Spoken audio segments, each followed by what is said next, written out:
dem camandır.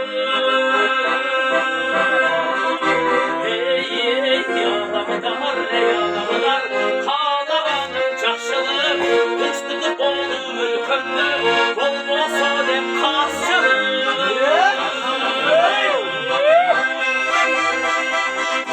Bizden zamanı nur zaman, kuşulu zirgan gülü zaman. Gen sonunun olmasa, o zaman ahir caman.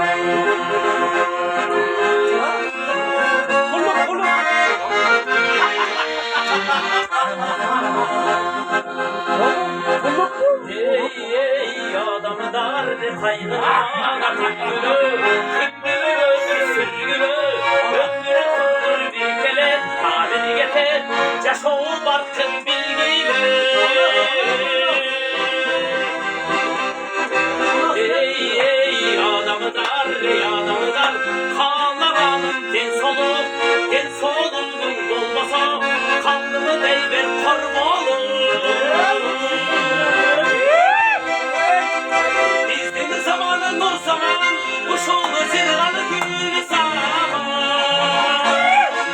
Gen solunun dolmasa, o zamanla ey canan. Bizden zamanı nur zaman, kuşulu zirganı gülü zaman. Gen solunun dolmasa, o zamanla ey canan. Demağın olmasa, o zamanla ey canan. Ölünü böyle kırdırsam, aranızda tek zaman.